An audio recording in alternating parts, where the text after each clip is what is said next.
Muito boa tarde a todos. Agora são 4 horas e 30 minutos no horário de Brasília, hoje quinta-feira, 22 de outubro.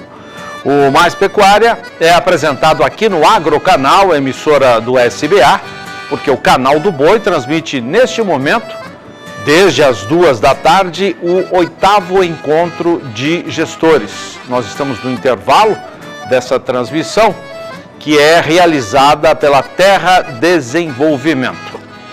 Vamos ver algumas imagens do que está sendo exibido neste momento no Canal do Boi. É uma entrevista com um dos gerentes da Terra Desenvolvimento, comandada pelo nosso companheiro Adriano Faleiros.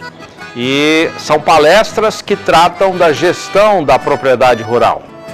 Muito interessante essa palestra, você pode acompanhar pelo Canal do Boi até às 6 da tarde, hoje o último dia, ou então nas mídias sociais do Canal do Boi e do Agrocanal, no YouTube, no nosso site e também no Facebook. Portanto, estamos aqui mais uma vez, muito obrigado pela sua audiência. O mercado do boi gordo manteve hoje a sequência de valorizações de preço da arroba. Segundo a Scott Consultoria, o pequeno volume de animais ofertados para abate é o principal fator para que negócios com preços maiores sejam registrados. No Paraná, segundo o Departamento de Economia Rural da Secretaria da Agricultura, o DERAL, 2020 tem sido marcado pela oscilação no volume entregue de leite às indústrias. O cenário atual indica redução na oferta por parte do produtor, com aumento em consequência do preço pago a quem produz o leite. E você sabe que aqui no programa nós temos as imagens e as informações da nossa agenda de eventos. O destaque de hoje é o leilão que o Canal do Boi transmite daqui a pouco. Mais cedo hoje, às 7 horas, no horário de Brasília, leilão TAB G4 Produção, com o melhor da raça Tabapuã. Oferta de touros, novilhas e bezerras, as babies de 3 dos principais selecionadores do zebuíno no país. A realização é da Central Leilões e estes são alguns dos assuntos que você vê a partir de agora no Mais Pecuária.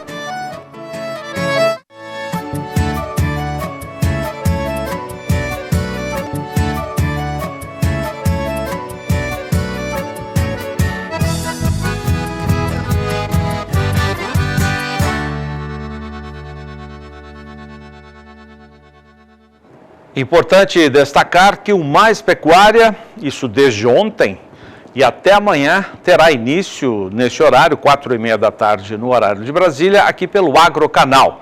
Hoje, já expliquei, nós temos pelo Canal do Boi o encontro de gestores e amanhã, com início previsto para o meio-dia no horário de Brasília, nós temos o leilão do Vilmarzinho, gado de corte em oferta, com realização da Leilopec e transmissão do Canal do Boi. Leilão que começa meio-dia, deve se estender durante toda a tarde. Por essa razão, o Mais Pecuária de amanhã também será apresentado aqui pelo Agrocanal, emissora do SBA.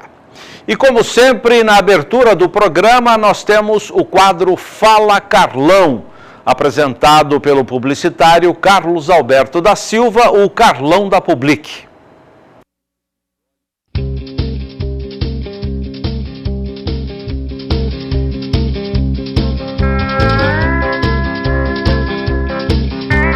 Olá pessoal, este é mais um Fala Carlão, sempre na prateleira de cima do agronegócio brasileiro.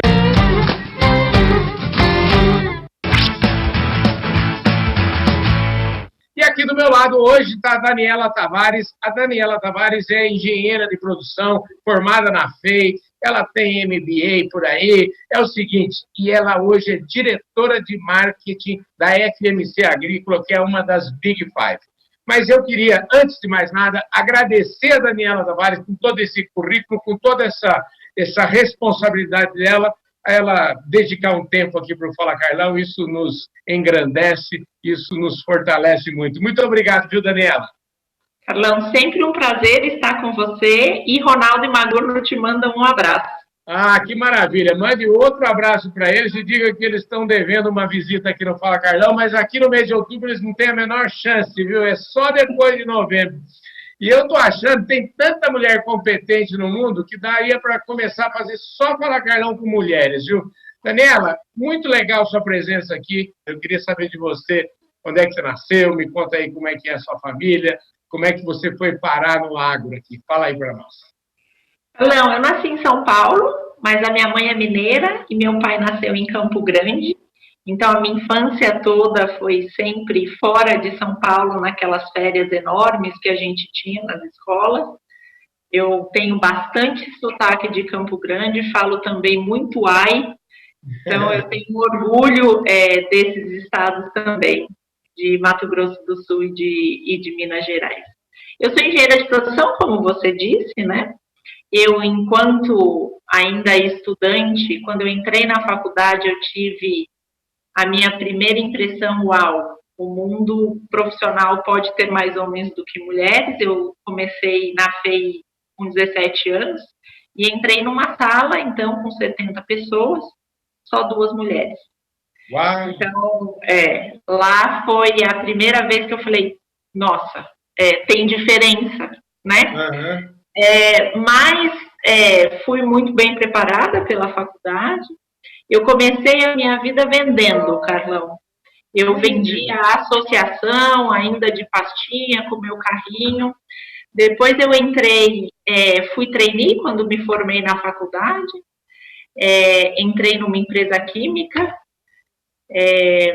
depois de ter sido trainee. E depois dessa empresa química eu fiquei, aí eu tenho 22 anos de carreira, desses quais 2 foi como trainee numa empresa de bens de consumo e depois eu fiquei esses 20 anos aí em empresa química. Eu morei na Alemanha por 4 anos, lá minha primeira filha nasceu, aí voltamos ao Brasil, eu continuei numa empresa alemã então, e sempre, Carlão, na ponta do cliente, né? Eu digo que sempre vendas, marketing, assistência técnica foram as áreas que eu cresci aí. Por um tempo eu fiz fusões e aquisições, pós-fusão e aquisição, né? Depois da aquisição a gente tem que juntar as empresas e a empresa onde eu estava fazendo muitas aquisições. E aí, em 2014, Carlão, eu lembro que eu recebi um convite para ir para o agro. E eu falei assim, gente, mas no agro aí eu vou ser muita diversidade, porque eu não sou agrônomo. Eu nunca tinha me passado pela cabeça ir para o agro. E agora eu não saio mais, não. Muito provavelmente que eu acabe a minha carreira no agro, porque é um ambiente muito gostoso, é um setor onde dá orgulho de ser brasileira, né? Nos outros setores, o Brasil era sempre 11%, 10% do faturamento das empresas em outros negócios que não agro. E você sendo agro, o agro é muito mais representativo do que outros países, né? E dá muito orgulho disso. Eu acho que a gente aqui no Brasil tem muito por fazer. Na minha área, eu hoje estou em marketing, continuo em marketing, fui em vendas por um tempo, mas eu acho que a gente tem muita coisa por fazer nesse setor. E ele só cresce, né, Carlão? Num ano como esse, de tanta diversidade, quem está sobressaindo é o agricultor brasileiro. Eu sou super otimista com o Brasil e tenho uma tese que o Brasil vai ficar muito rico porque tem que construir o Brasil, né? A gente que anda no interiorzão do Brasil, aí a gente vê que falta estrada, falta ferrovia, falta aeroporto, falta porto, falta tudo.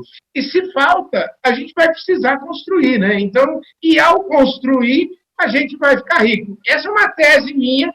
Eu acho que até um pouco dentro dessa realidade que você está agora no ar, eu queria saber um pouquinho como é que, já se encaminhando para a gente falar um pouco também sobre o seu atual momento, eu queria saber de você se você acha que essa minha tese é romântica apenas ou pode ser uma realidade. Não, eu não acho que ela é romântica, não. Eu acho que para a gente crescer e o Brasil enriquecer, né? Eu não acho que somos nós que vamos enriquecer, mas o Brasil ganhar relevância, a gente precisa de muita coisa e de muita atividade privada para esse país poder dar certo. Né? Mas eu tenho muito orgulho do setor agro, de onde a gente está, de ser brasileira nesse setor. Eu me juntei à FMC em janeiro, estou há 10 meses, brinco que parecem 10 anos, porque eu me sinto de fato em casa. E dentre todos os negócios da FMC, o Brasil é relevante dentro do faturamento da FMC, né? E mais uma vez aí ligada a essa sua história, o Brasil de novo representando um país de muito futuro, e não só na parte do crescimento, Carlão, eu acho, mas na qualidade também. O agro, por exemplo, tem ficado cada vez mais digital. Muitos e muitos pilotos da FMC em agricultura de precisão são rodados no Brasil. E por quê? O agricultor brasileiro quer, ele está aberto à inovação. E você falou da FMC, o Brasil acho que é tão importante, né, para a FMC. Eu acho até que para todas as companhias que trabalham no agronegócio, o Brasil sempre é relevante, né? O Brasil é tão relevante que tem um brasileiro lá fora cuidando do continente todo aqui agora, não é verdade? Nossa senhora, isso dá muito orgulho, né? Isso dá muito orgulho. O Ronaldo é brasileiro e ele é presidente das Américas, né? Pois é.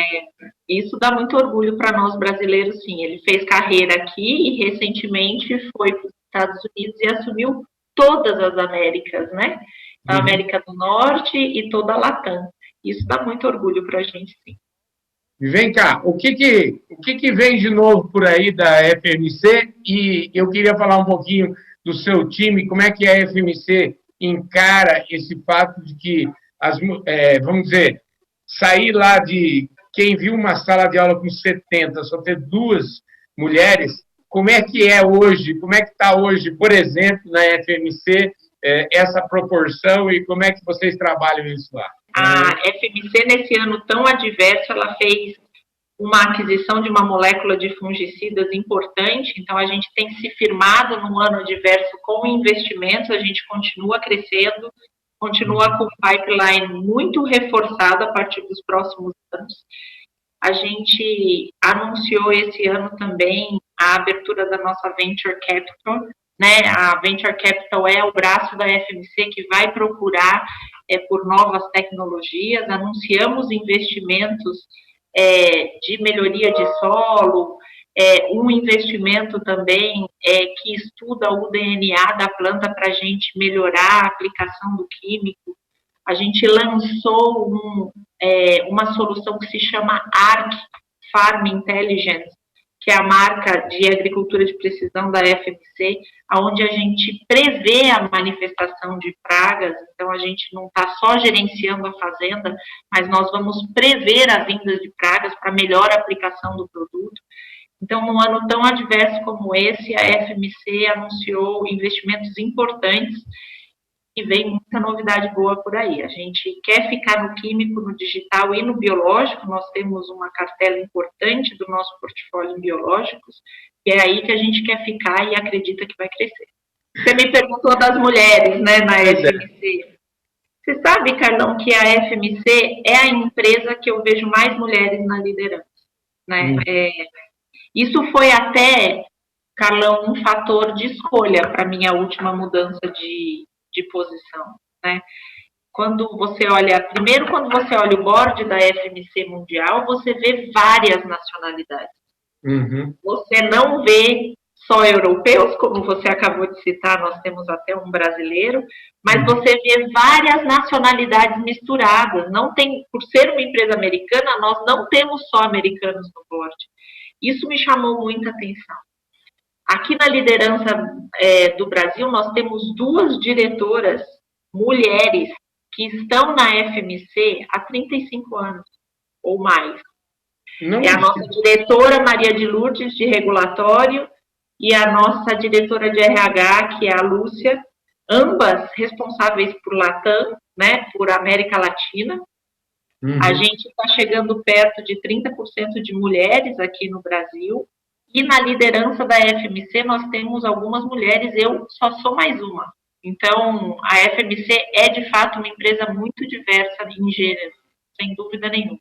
Você está me falando que tem um trabalho, vamos dizer assim, de estruturado na FMC, do ponto de vista de diversidade, não só de falar de mulheres, mas de outros aspectos da diversidade também. Então, eu queria que você concluísse um pouquinho esse seu raciocínio e também eu queria saber de você se aquele susto inicial lá de ser só duas mulheres dentro da sala da FEI, você já hoje, vamos dizer assim, como é que você vê esse mundo hoje? E se em algum momento nessa jornada, o fato de ser mulher, você teve algum tipo de preconceito, e também o fato de ser mulher e ter todas as características de uma mulher, de ser mãe, né? O que isso te ajudou na carreira?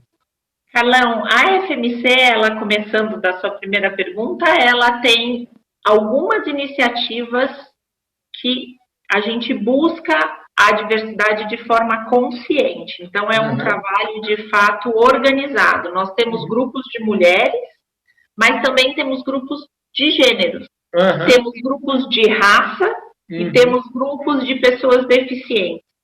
Esses grupos facilitam a vida dessa minoria e expõem e educam essa minoria para que elas tenham as mesmas condições.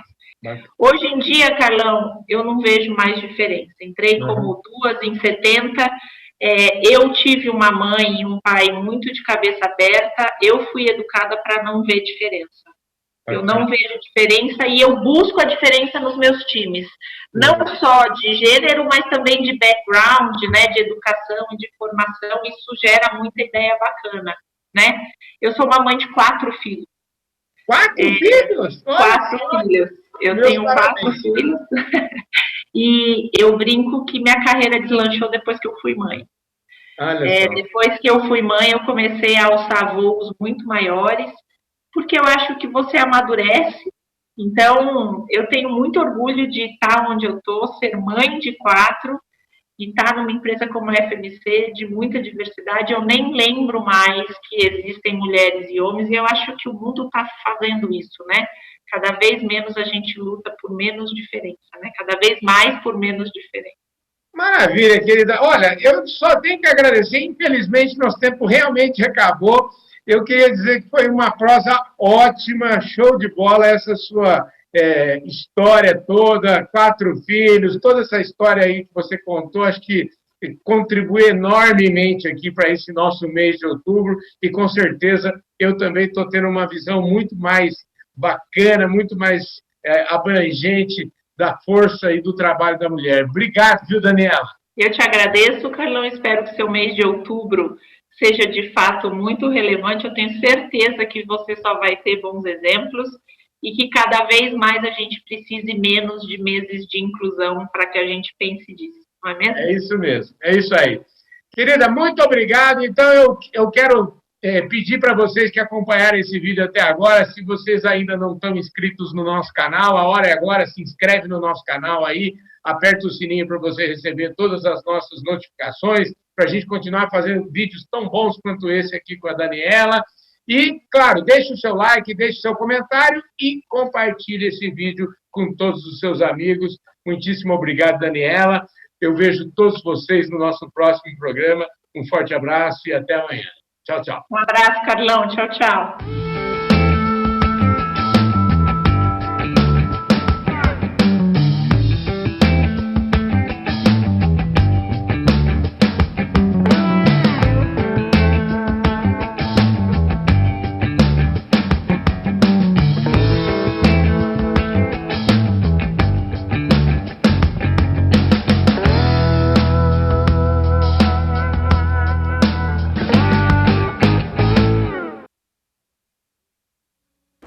Este foi o Fala Carlão, sempre na abertura do Mais Pecuária, que vai para o intervalo comercial com a previsão do tempo.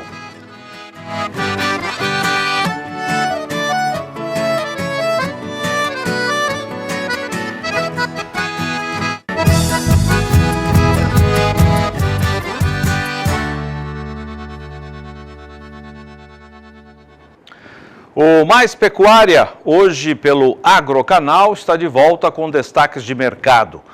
O IPEA, Instituto de Pesquisa Econômica Aplicada, elevou a projeção para o PIB agropecuário este ano. Vamos até a BBM, a Bolsa Brasileira de Mercadorias em São Paulo, com a Sara Kirchhoff, que tem os detalhes para a gente. Boa tarde, Sara. Muito boa tarde, Zaidan. Boa tarde a todos. É isso mesmo, dados divulgados nessa quinta-feira pelo IPEA mostrando uma melhora nas projeções em relação ao PIB agropecuário em 2020, principalmente puxado pelas lavouras de milho, de soja, também de café e de uma certa recuperação na pecuária. Vamos mostrar esses números em quadros para ficar um pouco mais fácil da gente entender. No relatório do mês de setembro, o IPEA apontava um crescimento no PIB agropecuário em 2020 de 1,6%.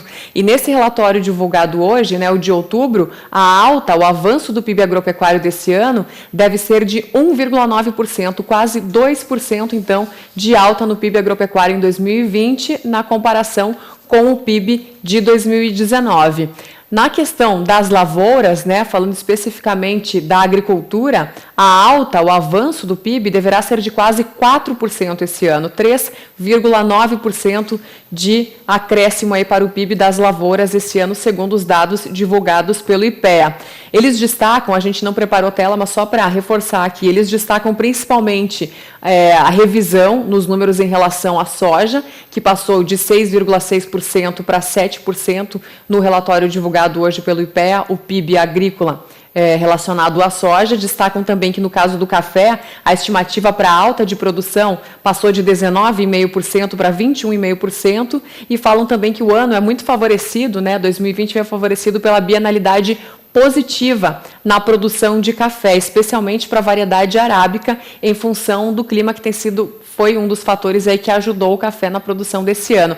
Ano que vem a gente sabe que a situação vai ser diferente, deve ser um ano de bienalidade baixa para o mercado do café, inclusive com uma projeção de queda no PIB para 2021, em torno de 10%, falando especialmente do café.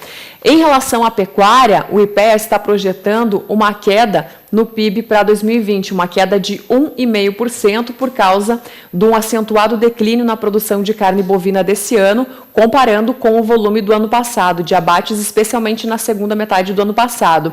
Mas o IPEA ele também fala sobre uma recuperação que já começa a ser percebida na atividade, cuja produção média no terceiro trimestre desse ano mostra já uma recuperação, inclusive voltando aos patamares pré-Covid no Brasil. Inclusive, os dados são do CIF, Sistema de Inspeção Federal, que mostram, então, essa recuperação.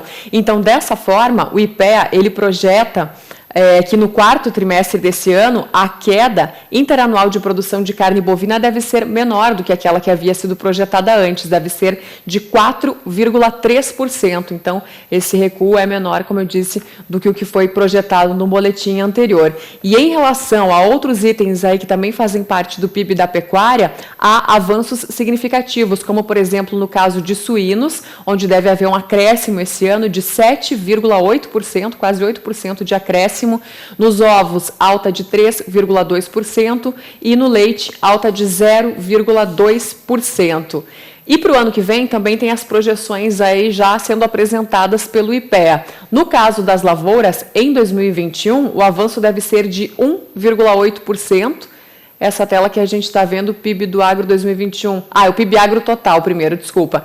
PIB agro, então, 2,1%, PIB agropecuário, em 2021, e na estimativa anterior, o crescimento era de 2,4%. Isso é porque a base agora de comparação, ela acabou ficando mais alta, A gente mostrou que foram elevadas as expectativas para esse ano, então a base de comparação ficou mais alta, o que justificaria esse resultado. Em relação às lavouras, em 2021, a expectativa é de um crescimento de 1,8%, e em relação à pecuária, aí sim, um crescimento bem importante de quase 4% no próximo ano, 3,9% segundo as informações divulgadas pelo IPEA nesta quinta-feira.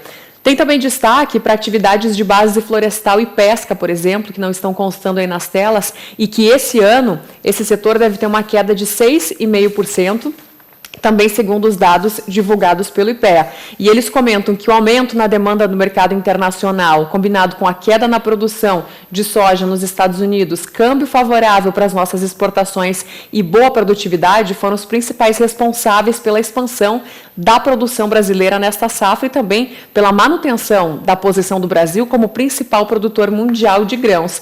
Eles também falam que no caso das aves há uma recuperação agora no relatório divulgado hoje, depois de um baixo desempenho que foi observado no segundo trimestre. Então, mais alguns destaques nesse relatório do IPEA que foi divulgado nesta quinta-feira. E daqui a pouquinho mais eu volto para trazer os destaques do mercado financeiro de hoje. Zaidan, é com você.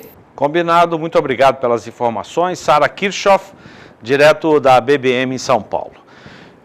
Nós vamos ver agora a segunda parte de uma reportagem sobre o drama enfrentado por muitos produtores rurais de Mato Grosso do Sul que estão com propriedades em área de conflitos agrários. Vamos ver. O fogo consome a lavoura de milho durante a noite. Os produtores imaginam que o incêndio seja criminoso. Quando amanhece, é possível calcular os estragos ocasionados pelo incêndio. Estamos nos arredores de Dourados, município de Mato Grosso do Sul. A região enfrenta um dos piores conflitos territoriais do país, envolvendo produtores rurais e indígenas, que nomearam a ação como retomada. A invasão é uma violência. E eles estão ficando profissionais porque estão cada vez mais violentos, fazendo terrorismo. A gente conversa com esses pequenos produtores invadidos, eles estão desesperados pelas ameaças que receberam. Ameaças que tiram o sono. Os produtores rurais Nelson e Giovanni sentem na pele há cerca de 2 anos o medo de serem invadidos a qualquer momento. Qual é a sensação que vocês sentem de estar aqui há tanto tempo? No caso de vocês, a propriedade já tem quase 100 anos aqui na região e de repente vem essa questão da invasão.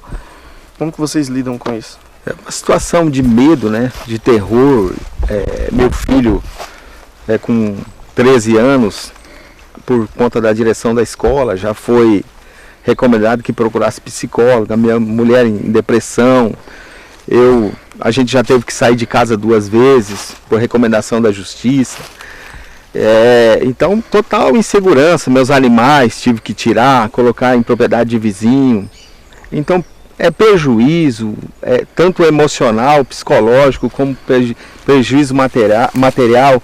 É uma vida que eu vou te falar para você, que eu não desejo para ninguém. Durante toda essa minha história, né? Eu tô com 58 anos. Eu nunca passei por uma situação tão difícil como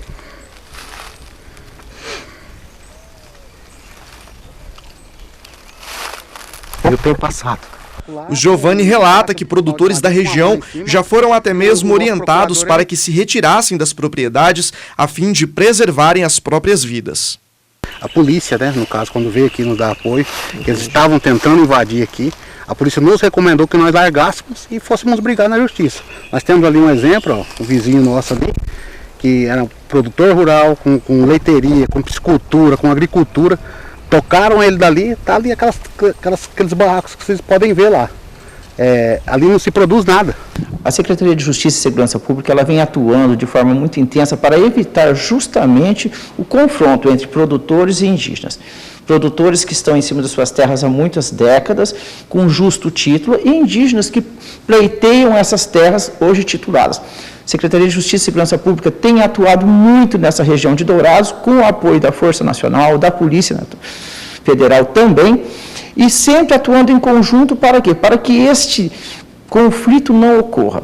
Em muitos casos, as reintegrações de posse não são cumpridas para evitarem o conflito. Foi o que aconteceu em uma propriedade de Carapó, Mato Grosso do Sul, na região da Grande Dourados, em que um procurador alegou que, se a reintegração fosse cumprida, ela ocasionaria prejudicialidades à segurança pública e também à vida das pessoas envolvidas. Dessa maneira, o STF suspendeu a ação. Carapó temos uma aldeia rural que também foi palco de confronto. A Secretaria de Segurança agiu com muita contundência para acalmar os fatos, pacificar e hoje busca, através dos conselhos comunitários indígenas de segurança, atuar de forma preventiva, sempre buscando restabelecer a segurança que já houve no passado e que foi ameaçada com os esbulhos. É importante colocar que diversos mandados de reintegração de posse foram cumpridos. Eu posso nominar algo em torno de 3 ou 4 na região de Dourados. E aqueles que não foram cumpridos, eles foram, há várias situações, mas via de regra, os mandados de reintegração que não foram cumpridos, eles foram emitidos pela Justiça Federal de primeira instância e, via de regra, suspensos por decisão de tribunais superiores. Então é importante nominar quais, inclusive há uma decisão do ministro Fachin, que durante o período da pandemia, foi uma decisão que foi editada, salvo engano, em março, em que durante esse período nenhum mandado de integração ele pode ser cumprido. Por que isso acontece? Porque a Suprema Corte, infelizmente, entende que o cumprimento de reintegração de posse, considerando que os índios prometem resistir, fere a ordem pública. Ao passo que, no meu ver, enquanto advogada, enquanto estudiosa do direito, entendo que o que fere a ordem pública é a manutenção da invasão. O que fere a ordem pública é permitir que ações mano-militares causem o caos na base, nas propriedades rurais. Isso fere a ordem pública. E não a reintegração de posse, que seria nada mais, nada menos do que a observância e o cumprimento da lei. Mesmo assim, a situação não passou por grandes mudanças nos últimos anos. E a sensação que prevalece ainda é o medo. Aí eu te digo, como que eu não tenho medo, como que eu não tenho pavor? Se na minha residência já queimaram o padrão, eu posso mostrar as imagens disso, meu padrão sendo queimado, a minha casa sendo, eles chegando praticamente quase que dentro da minha casa. Então é a situação que eu vivo. De Dourados, Mato Grosso do Sul, Vinícius Souza. O repórter Vinícius Souza procurou a FUNAI em Mato Grosso do Sul para falar desse assunto, mas a resposta que ele obteve foi a de que no local, na FUNAI, não tem fonte disponível para tratar desse assunto.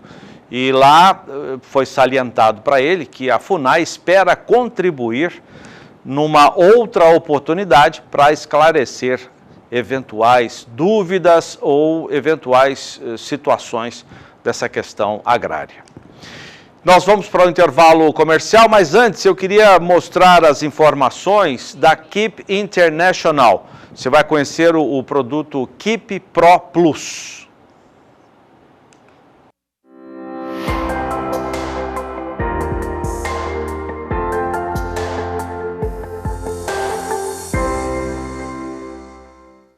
O mercado sucroalcooleiro representa uma fatia importante do PIB brasileiro e do agronegócio.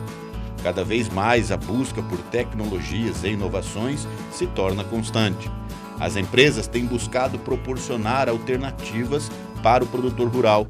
E a Keep International, com o objetivo de aperfeiçoar sua linha de produtos e atender o produtor de cana-de-açúcar, que está cada vez mais exigente, realizou uma aplicação do Keep Pro Plus em uma estufa de mudas pré-brotadas, com o objetivo de demonstrar a performance de aplicação associada a uma otimização da cultura.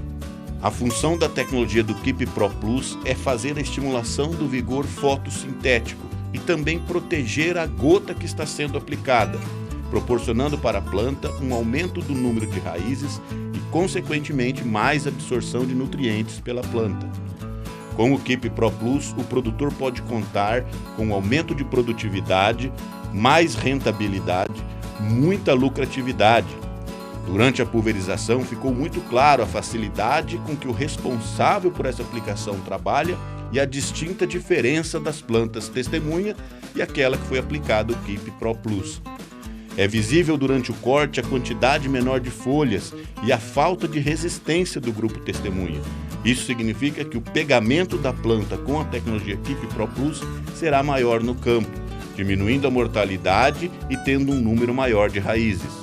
A Keep International está sempre pesquisando novos produtos e novos serviços para o agronegócio. Keep International, tecnologia em produtividade.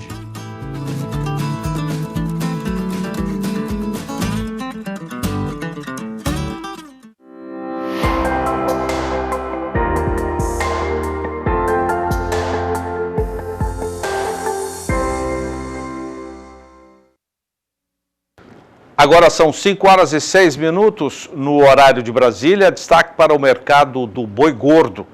Hoje foi dia de sequência de valorizações no preço. Segundo a Scott Consultoria, em São Paulo, o pequeno volume de boiadas ofertadas continua o principal ou um dos principais fatores para que negócios com preços maiores sejam registrados. A cotação atual está em R$ 270 por arroba, no preço bruto e a prazo, para o boi destinado ao mercado interno. A mesma cotação para a exportação, boi destinado ao mercado internacional, só que à vista. A cotação da vaca gorda para abate subiu com a mesma proporção da força do boi gordo, está em R$ 2,00 a mais por arroba na comparação feita de ontem para hoje.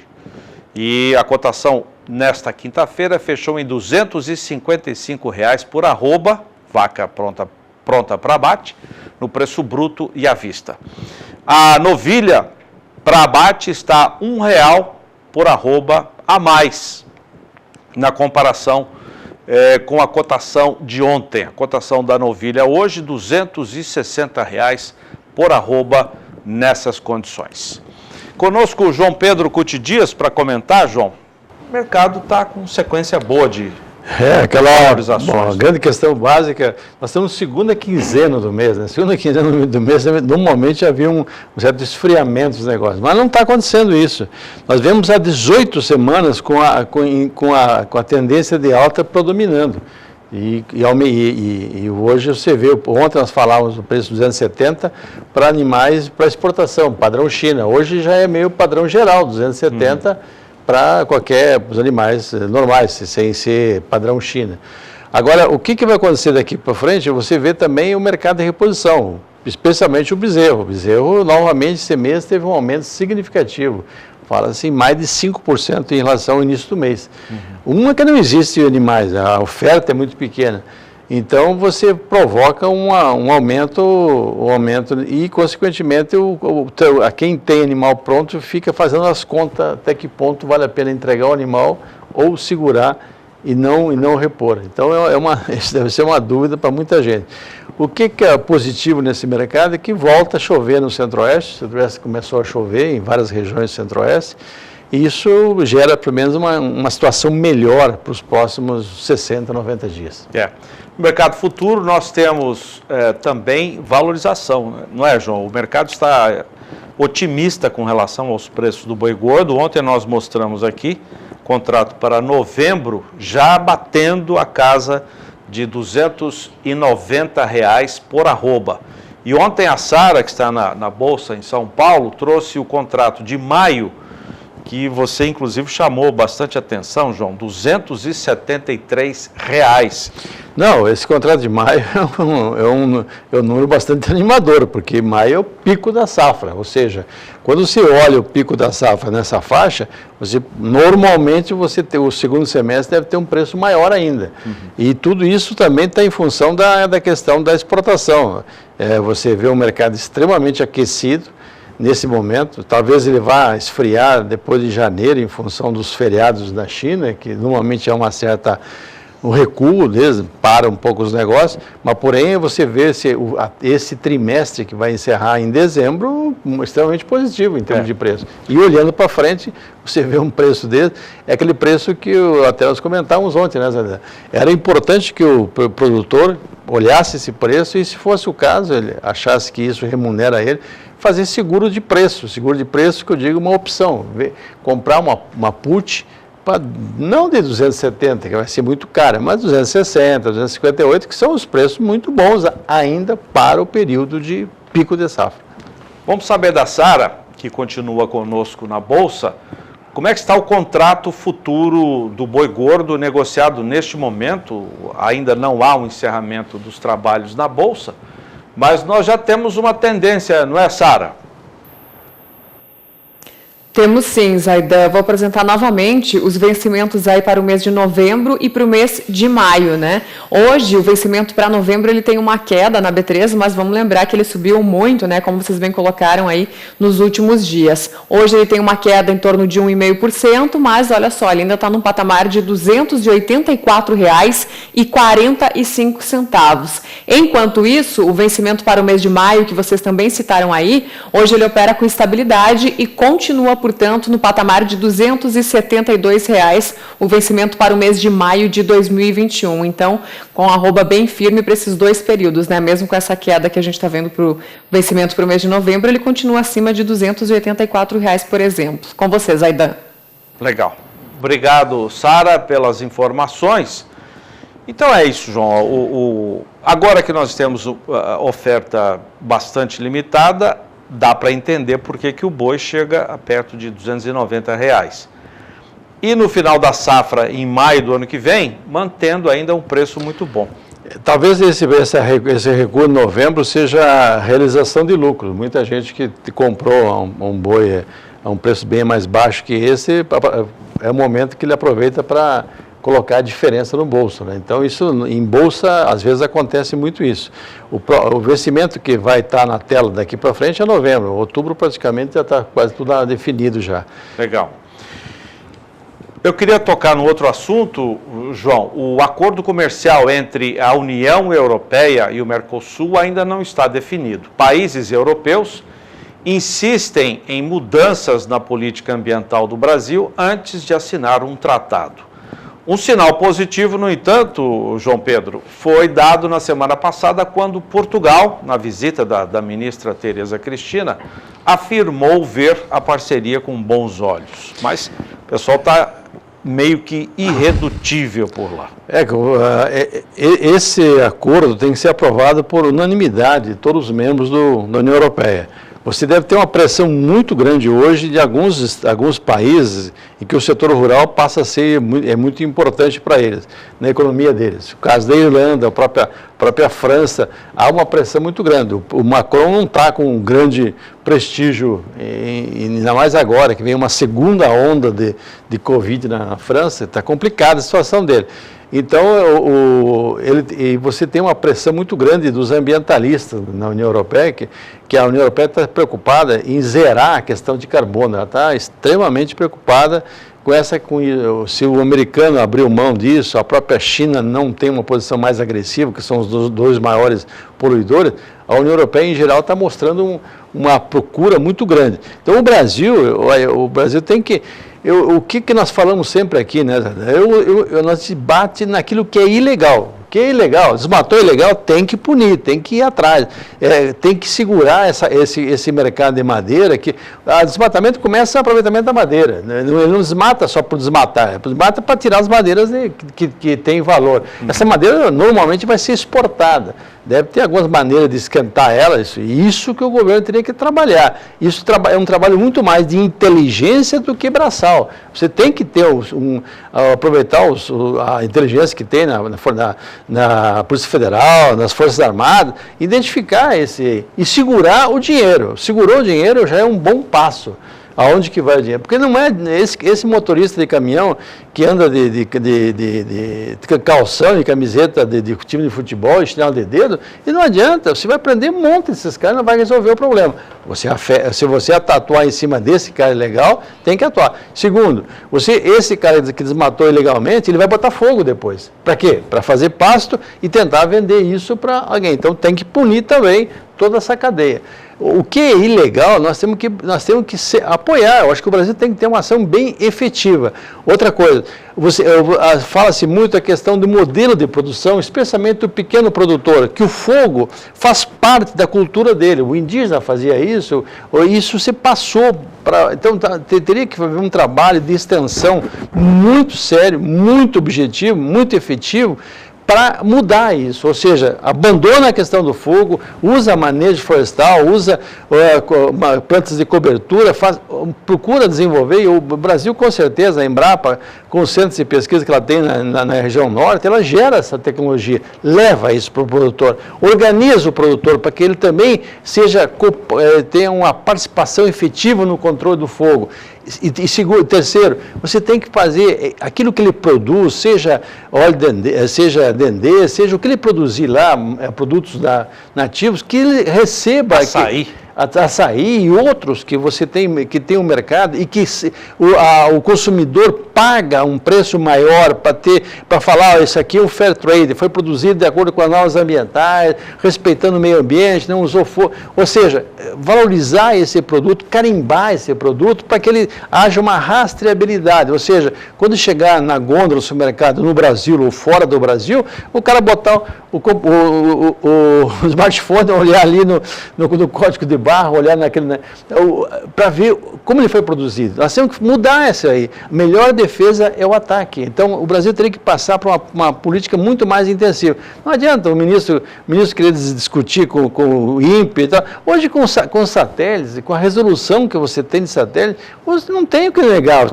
Apareceu o desmate, apareceu o fogo, está lá. Aparece isso. E hoje a União Europeia está colocando à disposição de qualquer um que tenha um smartphone para acompanhar desmatamento e fogo em tempo real. Legal. Obrigado, João. Bom trabalho, né? Até a próxima. Intervalo comercial, já voltamos.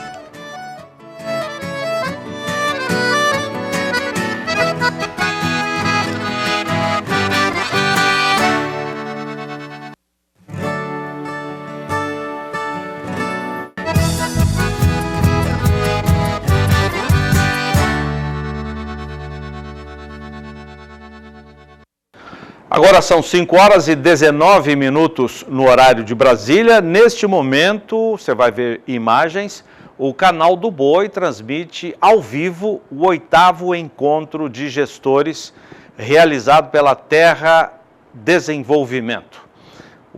Esse evento começou às 2 da tarde e segue até às 6 horas, direto do Centro de TV do Canal do Boi, do Agrocanal, em Campo Grande. O tema desta edição é do palco ao campo. O evento, como eu disse, tem hoje a sua parte final e é também transmitido pelas nossas mídias sociais. Ao vivo do Centro de TV do Canal do Boi, o repórter José Cunha tem as informações para a gente. Boa tarde, Zé.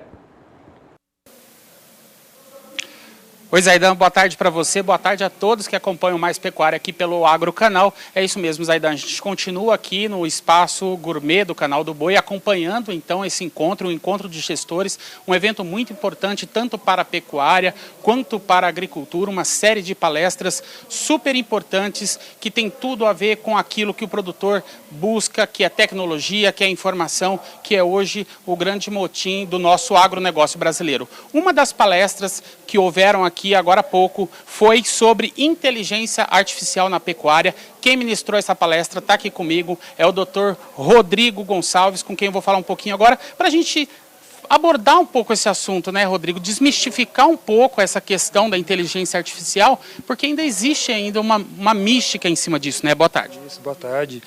Boa tarde, Zaidan, aos telespectadores. É uma honra estar aqui com vocês. Peço licença aos telespectadores para entrar no lar deles, né? E realmente a inteligência artificial é uma coisa meio mística na cabeça das pessoas, né?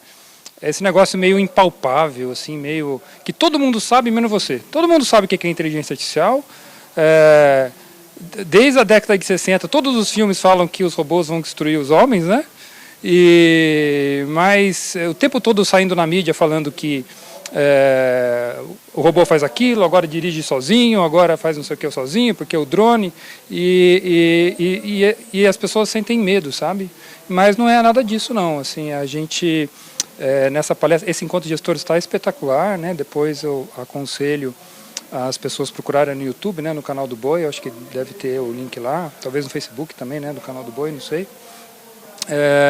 Várias palestras interessantes, e eu expliquei por uns 45 minutos ali, eu tentei passar esse recado, né, que não é para ter medo da inteligência artificial, não. Doutor, quais são as principais oportunidades que a inteligência artificial traz hoje para a pecuária?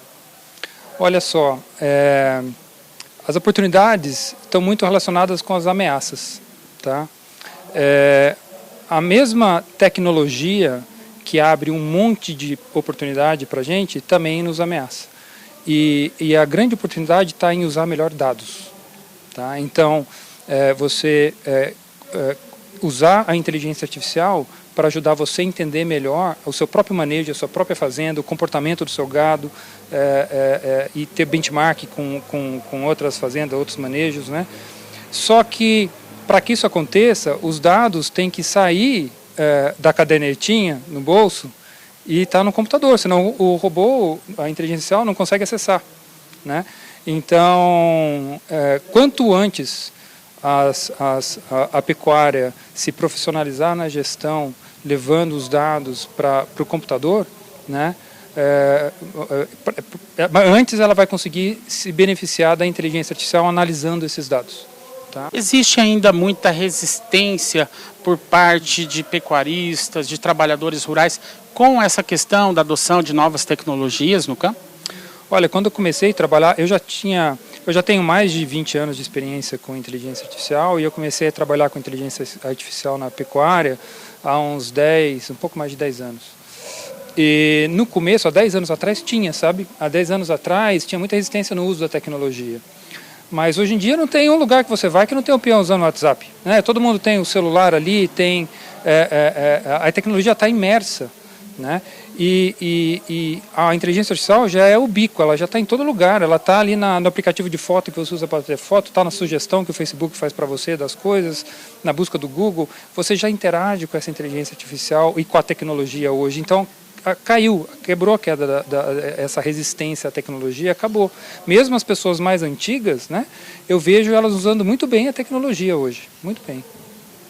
Quais seriam as principais informações hoje que é possível na pecuária o produtor, o pecuarista ali ter através desse uso dessas tecnologias artificiais?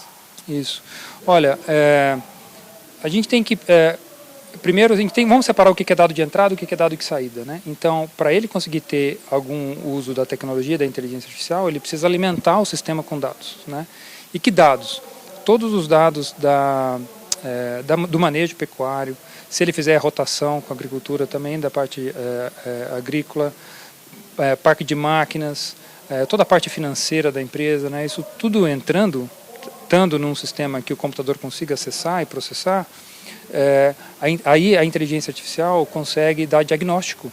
É como se fosse um médico, né? O médico não olha os seus sintomas e fala, né, faz perguntas para você e te chega um diagnóstico e te fala que você está doente, tem essa doença. Aí é mais ou menos a mesma coisa, ela vai olhar os seus dados financeiros, né, os seus dados zootécnicos, os dados agrícolas, e vai falar, e vai te dar diagnóstico, vai falar assim, oxa, isso aqui você poderia fazer melhor, não faz isso aqui que você está fazendo não, faz diferente, né? Hoje exige isso, né? Não tem como mais o pecuarista ter o controle da propriedade sem ter esse tipo de informação. Eu vou responder a sua pergunta com uma outra pergunta, certo?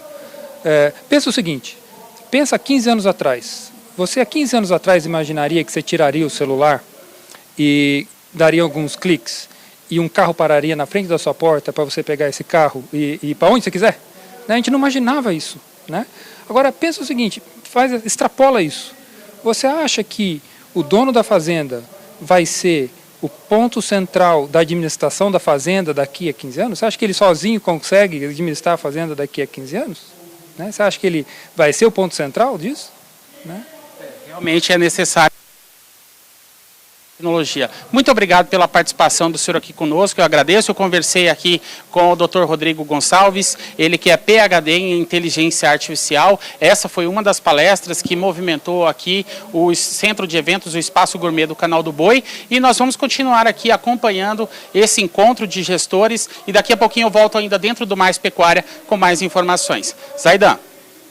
Legal, obrigado Zé, um abraço, obrigado também Dr. Rodrigo pelas explicações aqui. O nosso destaque agora é a pecuária leiteira do Paraná. De acordo com o Departamento de Economia Rural da Secretaria Estadual de Agricultura, o DERAL, 2020 tem sido marcado como um ano atípico, isso a gente já não é novidade para ninguém, mas no caso do setor leiteiro paranaense, o ano começou com uma oferta abundante de produto ao mercado, mas agora o contrário, uma redução na oferta do produtor para a indústria. E em função dessa redução, o preço pago ao produtor tem sido aumentado. Veja mais com o repórter Mauro Andrade. O preço do leite pago ao produtor aqui no estado do Paraná está em alta. O acumulado de janeiro a outubro foi de 51%.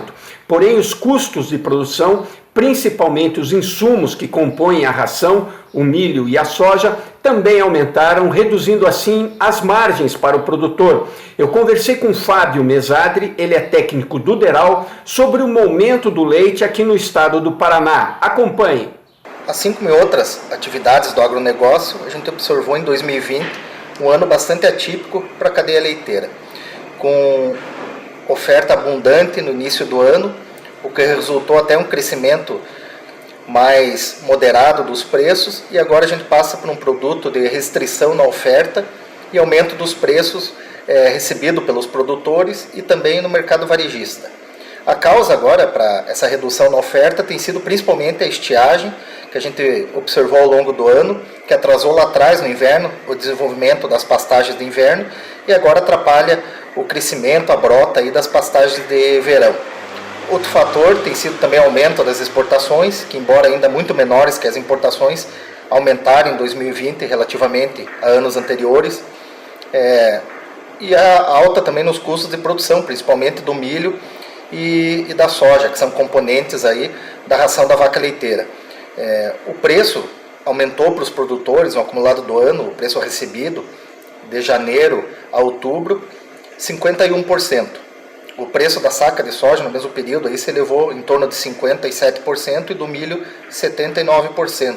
Então a época não é de grande rentabilidade para o produtor de leite, sim de uma recuperação de preços baixos aí recebido ao longo dos últimos anos, né? O produtor estava descapitalizado, agora com essas melhores cotações do leite ele tem tido um equilíbrio maior aí da rentabilidade da sua atividade, mas também não está dando muito espaço para maiores investimentos ou para uma rentabilidade mais expressiva, justamente por isso, pela alta nos custos de produção.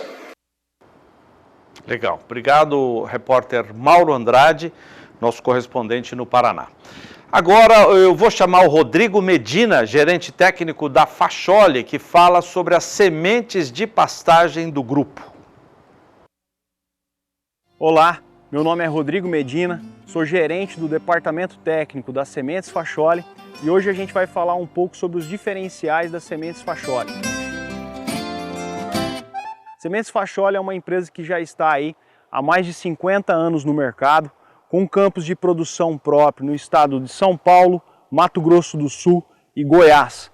Os nossos departamentos técnicos e comerciais estão presentes em todo o território nacional.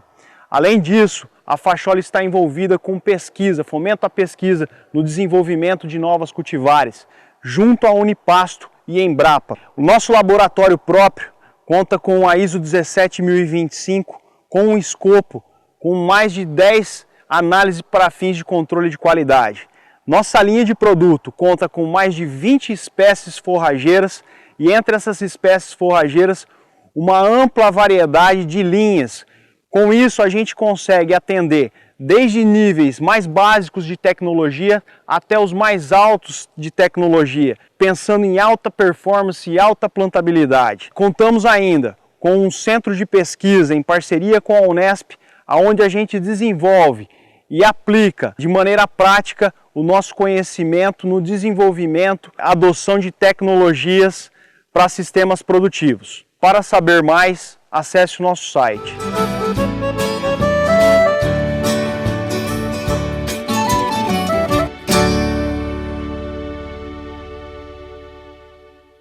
Valeu, Medina, obrigado.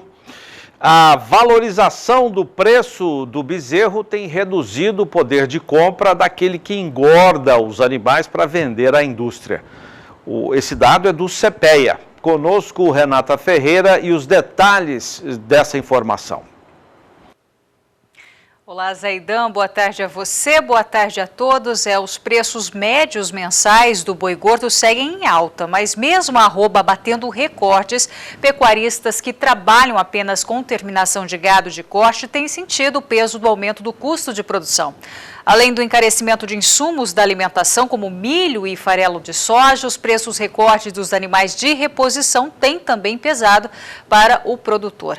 Avaliando-se a relação de troca de arrobas de boi gordo por animais de reposição, bezerro, entre 8 e 12 meses no estado de São Paulo, verifique-se a redução no poder de compra de pecuaristas. Na parcial deste mês, Aidan, pecuaristas paulistas precisam de cerca de 8,9 arrobas para a compra de um bezerro, contra 8,7 arrobas em outubro do ano passado, ou seja, uma diminuição de 2,5% no poder de compra. Considerando-se toda a série histórica, a média da relação de troca é de 7,69 arrobas por bezerro, ou seja, a relação atual está quase 16% superior.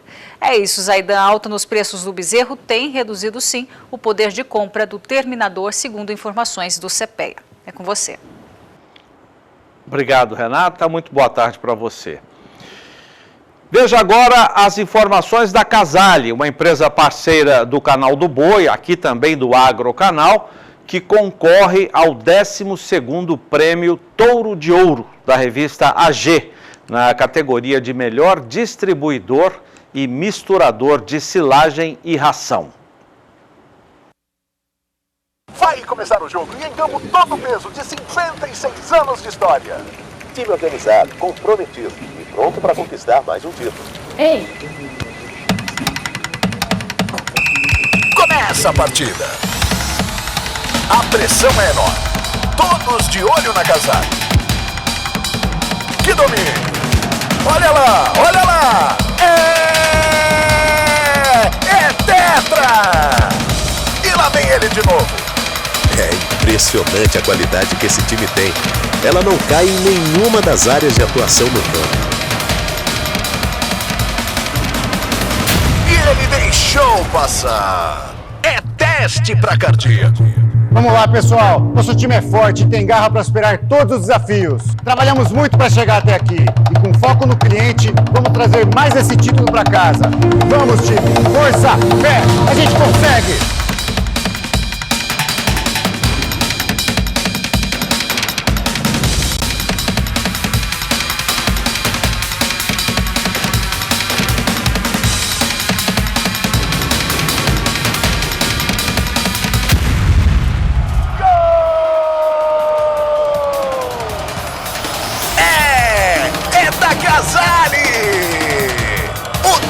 O segundo título está cada vez mais perto.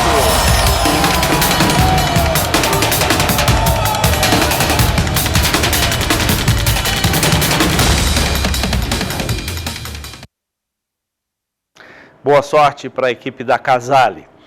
O Mais Pecuária hoje aqui pelo Agrocanal vai para um intervalo comercial e eu gostaria de mandar um abraço ao nosso companheiro telespectador Alexandre Narciso, de Montes Claros, no norte de Minas Gerais. E ele manda uma mensagem para a gente pelo WhatsApp que está na sua tela, diz o seguinte: aqui no norte de Minas, chuva já molhou nossa terra. Que bom, graças a Deus. Obrigado, Alexandre Narciso. Já voltamos.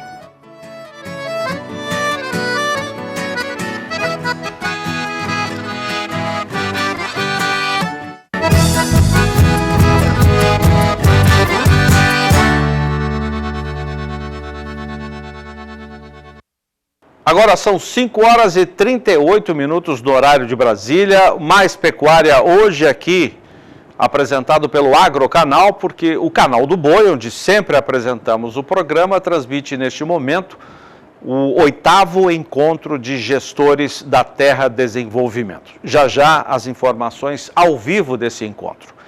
E eu lembro que logo mais às 7 horas, mais cedo hoje, teremos o leilão virtual TAB G4. Nós separamos alguns lotes do que será ofertado hoje à noite. É um leilão que reúne 3 dos principais selecionadores da raça Tabapuã no Brasil. Esse grupo, o TAB G4, que vai ofertar touros, novilhas como essa, que aí um touro, tá, a novilha, e tem as babies, as chamadas bezerras, as babies da raça Tabapuã. Aí estão elas, separamos um lote das babies para que você já se informe. O leilão tem realização da Central Leilões e começa mais cedo, 7 horas, daqui a 1h30, portanto, um pouquinho menos do que isso, pelo Canal do Boi.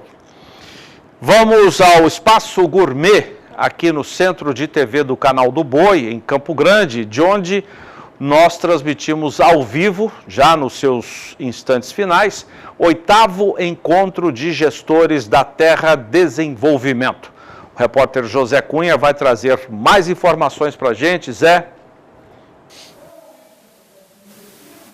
É isso mesmo, Zaidan. Voltamos a falar então aqui do Espaço Gourmet do Canal do Boi, onde está sendo realizado aí essa 8ª edição do Encontro de Gestores, um evento promovido, né, pelo Canal do Boi em parceria com a Terra Desenvolvimento Agropecuário. Eu estou recebendo aqui agora o César Franzon, ele que é gerente executivo de desenvolvimento de mercado da CRV Lagoa, para a gente falar um pouquinho a respeito de inovação genética, porque esse é um campo muito amplo e isso vem melhorando a cada dia, né? O melhoramento genético, ele tem trazido inovações muito importantes para a pecuária brasileira, né? Boa tarde, César. Boa tarde. Com certeza o melhoramento, quem viu o melhoramento de 10 anos atrás e quem está vendo o melhoramento agora,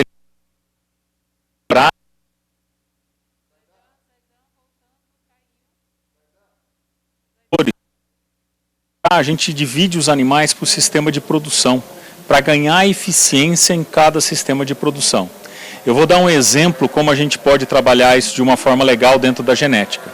Um touro que é usado no Pantanal para ter naquele sistema de produção extensivo, talvez não seja o mesmo touro que você vai usar numa fazenda que você tem uma pastagem reformada, que você faz uma nutrição diferenciada das suas vacas e de todos os animais e termina esses animais no confinamento.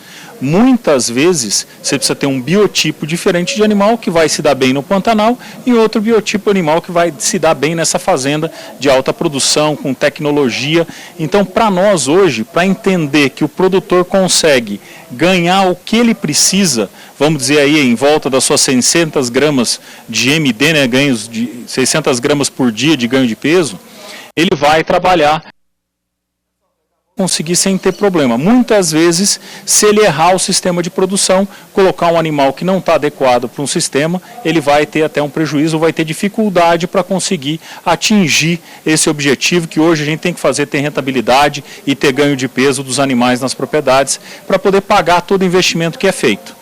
Agora, César, eu fico pensando aqui, como a pecuária evoluiu, né? Impressionante a evolução da pecuária, principalmente nos últimos anos. Agora há pouco, numa outra participação, eu estava conversando com o Rodrigo Gonçalves, que deu uma palestra sobre inteligência artificial na pecuária, e nós falávamos isso, né? A pecuária de precisão hoje, ela não admite erros mais. Então a pessoa ela tem que procurar diminuir custo, diminuir a forma dela perder. Então é muito importante também que ele saiba qual é o tipo de animal que mais vai se adaptar para determinada região, porque o Brasil é um país muito grande, né? Então nós temos vários tipos de situações climáticas aqui.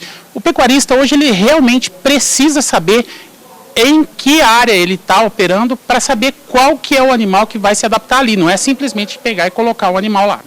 Exatamente. Muitas vezes esse pecuarista tem que entender, eles podem estar ser até vizinhos de cerca, só que o sistema de produção de cada um é diferente. Um tem uma integração lavoura e pecuária e o outro tem um pasto tradicional perene que não faz adubação, então são dois sistemas diferentes, porque hoje quem investe, quem se preocupa com a terra, quem faz uma integração lavoura-pecuária, já consegue trabalhar com animais já semi-intensivo, intensivo, que são animais de uma produção e produtividade um pouco diferentes do que um animal extensivo, vamos dizer assim, numa pastagem um pouco mais fraca, perene, já que é feita há anos ali, e até a mesma condição dessas vacas que estão nessas pastagens, para que ela consiga ciclar e produzir bezerros todo ano sem ter problema, em produzir leite para esses bezerros, desmamar um bezerro com eficiência. É esse que é o intuito de poder conseguir colocar esses animais e direcionar para o sistema de produção correto dos touros indicados para cada propriedade, cada tipo de fazenda e raça e tudo mais. Agora, César, vamos falar um pouquinho de genômica, porque é uma outra tecnologia que também está muito forte. Nós estamos aí, né, em plena estação de monta, chegando agora. Inseminação artificial é uma outra tecnologia muito importante para o pecuarista, né? Sim. Vamos falar um pouco primeiro de estação de monta. Eu acho que a estação de monta está sendo uma estação de monta atípica esse ano. A gente está vendo muita vaca sendo colocada para criar e isso tem estimulado muito o mercado da inseminação artificial. A gente vê o mercado crescente, com mais de 30% de crescimento no primeiro semestre e continua crescendo principalmente as raças de corte no Brasil. Nelore e Angus aí vem liderando as vendas e a gente vê que o produtor vem cada vez mais buscando tecnologia e aumentando a inseminação artificial, principalmente a IATF. A gente sabe que esse ano nós vamos ter uma surpresa aí de um crescimento muito expressivo. Tá certo, César. Então, te agradeço pela sua participação. Conversei aqui com o César Franzon, ele que é gerente executivo de desenvolvimento de mercado da CRV Lagoa. A gente falou um pouquinho sobre inovação genética.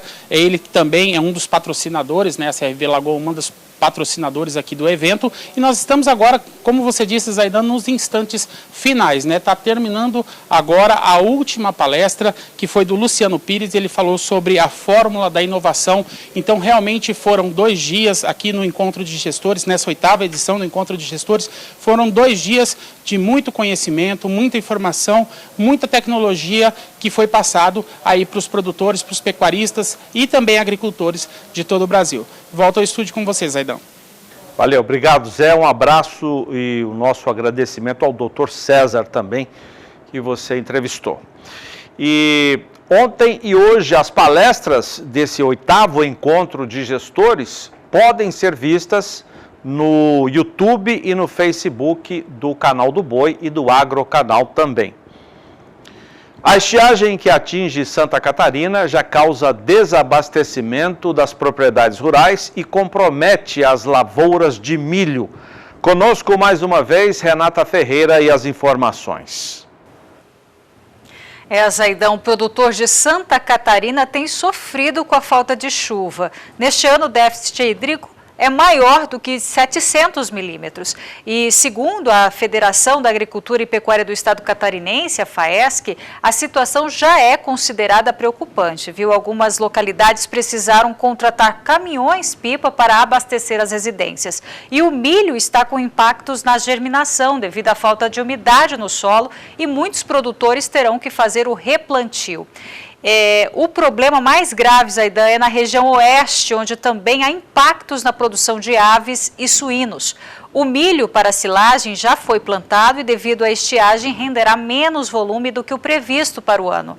A soja, que tem plantio iniciado no final de outubro, também pode ser prejudicada, já que as previsões não indicam chuvas suficientes para os próximos meses. A estimativa de área plantada no estado de Santa Catarina para a safra é de 320 mil hectares de milho comercial e 220 mil hectares de milho para silagem. A previsão de colheita de 2,5 milhões de toneladas de milho na safra 2020-2021 no estado pode não ser alcançada. E Santa Catarina terá que importar ainda mais milho no próximo ano. É com você. Obrigado, Renata. Agora as informações do mercado financeiro, mais um dia de valorização no Ibovespa, que é o principal índice que mede os negócios na Bolsa de Valores de São Paulo, a B3. Esse índice já está acima dos 101 mil pontos.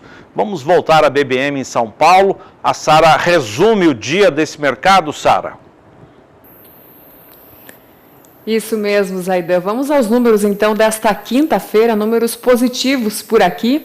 E a Bolsa, como você falou, ela se firma acima dos 101 mil pontos e, mais do que isso, se aproxima do patamar dos 102 mil pontos. Hoje, o principal índice da Bolsa de Valores de São Paulo, o Ibovespa, encerra a sessão da quinta-feira com uma alta de quase 1,5%. 1,38% de valorização no Ibovespa, que avança então para 101.940 pontos. Mais uma vez, muito influenciado pelos papéis dos bancos, com uma perspectiva muito positiva para os resultados que devem ser divulgados nos próximos dias em relação ao terceiro trimestre desse ano. O mercado espera uma recuperação por parte do setor bancário e as ações então sobem e ajudam a trazer firmeza para o principal índice aí da Bolsa de Valores B3 Brasil Bolsa Balcão. E enquanto o Ibovespa sobe no dia de hoje, o dólar tem uma queda frente ao real brasileiro. A desvalorização da moeda norte-americana nesta quinta-feira é de 0,39% e o dólar comercial encerra o dia abaixo de R$ 5,60, em R$ 5,59. Outras moedas de países emergentes tiveram comportamentos mistos nesta quinta-feira e as bolsas lá fora operaram em alta, especialmente especialmente usando como referência o Wall Street, que teve um dia também de valorizações, muito influenciada pela questão da expectativa do estímulo, né, da liberação do pacote de estímulos para a economia dos Estados Unidos e também por causa dos números de pedidos de auxílio-desemprego na maior economia do mundo. Os pedidos ficaram abaixo do que estava se esperando, o que mostra uma recuperação interessante lá nos Estados Unidos e acaba se refletindo para outros países também, evidentemente, porque a gente está falando da maior economia do mundo. Hoje tem um dado interessante também que foi divulgado durante a tarde desta quinta-feira em relação ao investidor estrangeiro aqui na Bolsa Brasileira, B3 Brasil Bolsa Balcão. Nós comentamos bastante sobre esse assunto esse ano, né, ao longo de 2020 e também no ano passado, sobre a saída recorde de capital estrangeiro aqui da Bolsa Brasileira. E agora esses números começam a se reverter. De acordo com a B3, houve um aporte, um ingresso de 2 bilhões e 600 milhões de reais na B3 durante o mês de outubro. Então, um resultado muito importante na Bolsa. Então, teve uma saída grande nos últimos meses e os investidores de fora do Brasil voltam a alocar os recursos nas ações listadas no mercado brasileiro. O fluxo está positivo, segundo o resultado que foi levantado pelo jornal Valor Econômico até segunda-feira, positivo em 2 bilhões 647 milhões de reais. Resultado de 175 bilhões 641 milhões em compras e um número inferior no que diz respeito às vendas de papéis. A reportagem também destaca que se o ano de 2020 terminasse agora, esse seria o maior aporte de estrangeiros na B3 desde setembro de 2018. Então, sem dúvida, números muito interessantes mostrando uma recuperação também no mercado de ações por parte desses investidores que são de fora do Brasil. Zaidan, é com você. Legal, Sara. Boa notícia, boas informações, muito obrigado. Sara Kirchhoff, direto da BBM em São Paulo. Agenda de leilões de Sinop, no norte do Mato Grosso, os destaques da Ricardo Nicolau Leilões. Nós estamos com o Adriano Edival Filho aqui com a gente. Adrianinho, seja bem-vindo. Boa tarde para você, Zaidan. Boa tarde para os amigos que estão nos acompanhando. Rapaz, eu vou te falar um negócio, viu? A gente vem chegando trazendo informações, a agenda, os eventos que a Ricardo Nicolau Leilões realiza, né, a gente, como diz, o ano passou muito rápido e a gente já está praticamente no fim do ano aí, mas a gente continua com boas ofertas, continua com excelentes oportunidades de bons negócios. No dia 4 de novembro, vem chegando aí agora, tem ele, claro, o nosso amigo Gonça, com uma oferta muito boa de 150 vacas Nelore PO de muita qualidade, que você vai ter a oportunidade de fazer os seus investimentos. E vale a pena a gente ressaltar o seguinte, quando a gente fala assim dessa oferta de fêmeas, pode ser que o amigo que está acompanhando pense assim, mas por que ele está vendendo essas fêmeas? De onde são essas fêmeas? Por que ele está desfazendo dessas fêmeas na fazenda? Será que é o refúgio dele? Será que é a mercadoria que ele não quer, que não serve? Não é nada disso.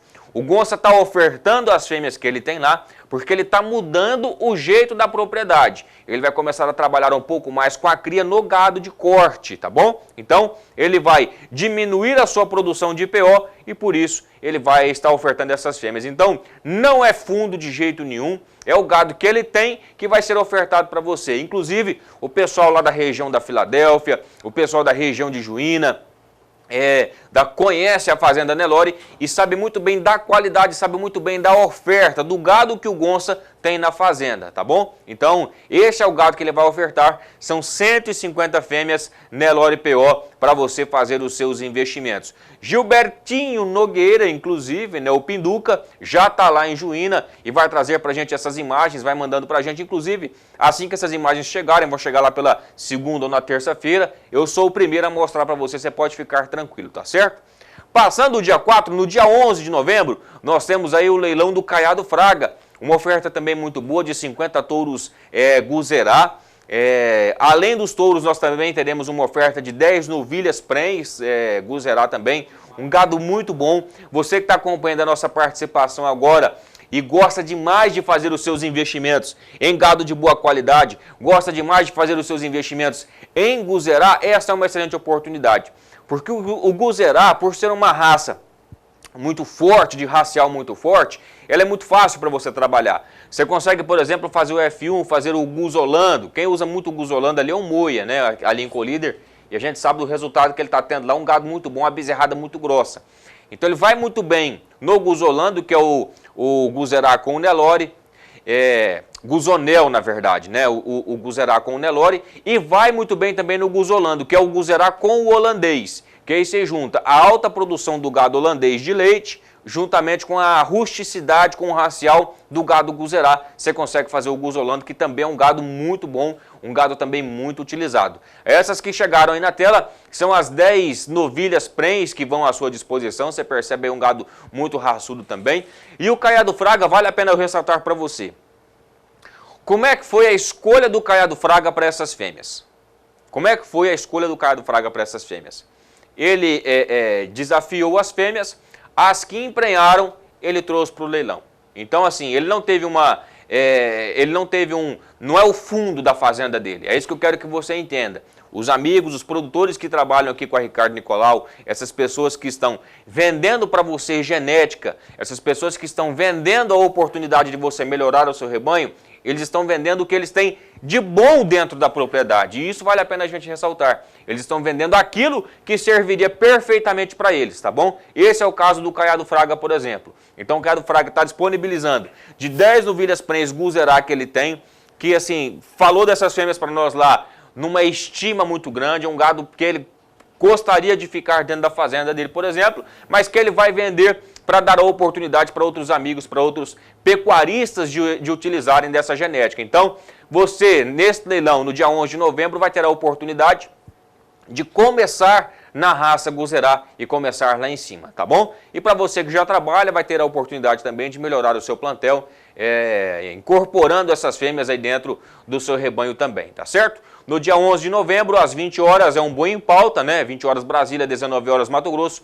com transmissão do canal do Boi. Você vai ter a oportunidade de fazer os seus investimentos nesse gado lá por conta do Caiado Fraga, um gado raçudo, bom demais da conta, que o Caiado trata com muito carinho, né? Que a família Caiado Fraga trata com muito carinho e que vai ofertar a você 42 de bola, para você ter uma ideia. Deu uma média dos touros lá, 42 de bola. 50 touros à sua disposição e 10 novilhas prens. Reforçando a nossa agenda, leilão Caiado Fraga no dia 11 de novembro, transmissão do canal do Boi, 19 horas é um boi em pauta. No dia 4 de novembro, uma semana antes, também numa quarta-feira, vem chegando o nosso amigo Gonça, né, Alberto Emílio, mais conhecido como Gonça, com uma oferta de 150 fêmeas, 150 vacas PO para você fazer os seus investimentos, prens, né, vacas PO prens que vem à sua disposição. O evento acontece também com transmissão do canal do Boi, às 19 horas também no Mato Grosso, você amigo é o nosso convidado. Qualquer dúvida que você tiver, 6635320077 é o nosso telefone para você manter contato. O nosso escritório aqui em Sinop, lá em Alta Floresta, com o meu amigo Luzatão, que inclusive está lá feliz, mas feliz. Pensa num homem que está feliz, é o Luzato lá em Alta Floresta, viu? Está perto da família, perto do filhão dele lá, né? E então você que está em Alta Floresta, mantenha contato com o Luzato, está na nossa região, venha no nosso escritório aqui em Sinop. Estamos também nas nossas redes sociais, no nosso site, ricardonicolauleilões.com.br, você acompanha a nossa agenda completa e através do Instagram e do Facebook você acompanha tudo da Ricardo Nicolau Leilões. Use, usufrua, sem moderação, fique à vontade. Zaidan, assim eu encerro minha participação por aqui, um forte abraço a você, um forte abraço para todo mundo que está sempre nos acompanhando aí, para toda a sua equipe e até mais, tchau, tchau, muito obrigado. Valeu, obrigado Adriano Edival Filho, boa sorte. O Mais Pecuária termina aqui, muito obrigado pela sua audiência. Amanhã também teremos o Mais Pecuária aqui no Agrocanal a partir das 4h30 da tarde, no horário de Brasília. Até lá!